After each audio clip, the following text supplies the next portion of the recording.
The identification of spotted thrushes can confuse even experienced birders.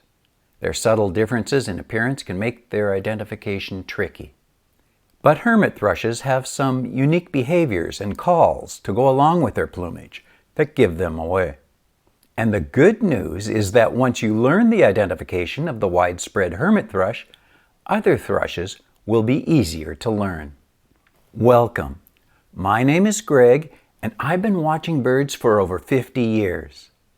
In this video, I'll tell you how to tell hermit thrushes apart from look-alike species. I'll walk you through simple, beginner-friendly tips to confidently identify hermit thrushes and avoid common mix-ups. Look at the tail to see a quick and easy way to identify hermit thrushes. They have rusty orange tails and rumps, contrasting with a brown back. No other thrush shows this tail-to-back contrast. This ID tip is key for separating hermit thrushes from other thrushes. But this field mark won't work if you're not looking at a thrush. And sometimes it can be hard to see the tail, at least initially. So next, we'll quickly eliminate a few look-alike species that might cause confusion. Then we'll look at more ID tips to separate hermit thrushes from similar species. After that, we'll listen to the songs and calls of hermit thrushes. Finally, we'll look at their distribution and seasonal status to know when to expect hermit thrushes in your area. One unexpected similar species is fox sparrow. They share several similarities with hermit thrushes, such as spotted breast, reddish tail, and the behavior of scratching and leaf litter on the ground. These similarities can make it easy to confuse them at first glance. However, a key feature that sets fox sparrows apart is their thick seed-eating bill. This sparrow bill shape is distinctly different from the more pointed bills of thrushes, making it a reliable way to distinguish between these two groups. Among the look-alike thrushes, wood thrushes show reddish-brown upper parts. However, the back is often brighter orange than the tail. They have strong round black breast spots, different from hermit thrushes. Veeries have cinnamon brown backs and tails. They have very faint breast spots. Again, neither of these two thrushes show strong contrast between the brown back and the reddish-orange rump and tail, as hermit thrushes do. What if you can't get a good look at the tail and back? Then we need to go on and examine other field marks. We'll do this by comparing another widespread species often mistaken for hermit thrush, the Swainson's thrush. There is regional variation in both species, but generally hermit thrushes and Swainson's thrushes are brownish above with moderate spotting on the breast and obvious eye rings. Behavior can be an excellent field mark.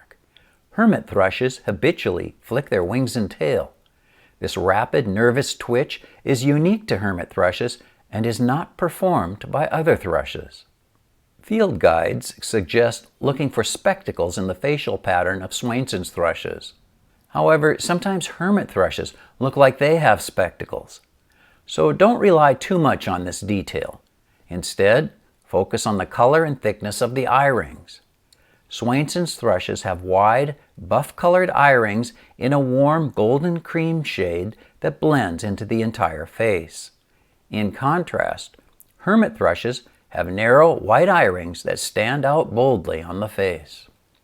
Thrushes are some of the bird world's most magnificent singers, and hermit thrushes may have the most beautiful songs in all of North America. Hermit thrushes produce an ethereal, flute-like song with repeated phrases that rise and fall in a wandering melody. Each phrase begins with a clear introductory whistle, followed by complex, mournful, melodic warbles. Hear, hear-yo, hear.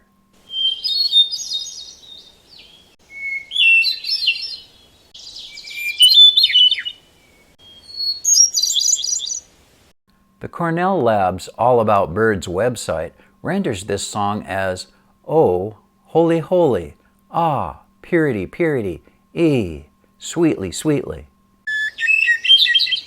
You are only likely to hear this song in summer in the boreal forest.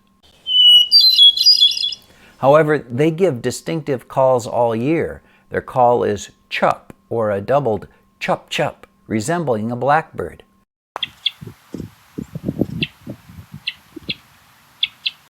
This is much different than the Swainson's mellow whistled call of whit or weep. Hermit thrushes are hardy birds that winter widely in the towns and wooded lowlands of the U.S., making them the only spotted thrush commonly seen during this time. As spring arrives, hermit thrushes begin migrating northward, with their numbers peaking in April. By mid to late May, most have moved into higher elevations or northern forests to breed. Hermit thrushes are among the last thrushes to migrate south in fall. Their peak migration occurs between late September and mid-October. They are often described as half-hardy species, commonly wintering in regions that remain free of prolonged hard freezes. Swainson's thrushes, on the other hand, are true long-distance migrants. They leave North America by early October and don't arrive back in the U.S. until very late April. Do you remember the ID marks of hermit thrush? The rusty tail contrasting with the brown back, the white eye-ring on the face, the twitchy wing flicks that it gives, that sharp chup or chup-chup call, and they're the only spotted thrush in the U.S. in winter. Keep an eye out the next time you're in the woods. You'll start noticing them everywhere, and you'll know what they are. Have you seen my most recent video? I'd love for you to check it out. I think you'll like it.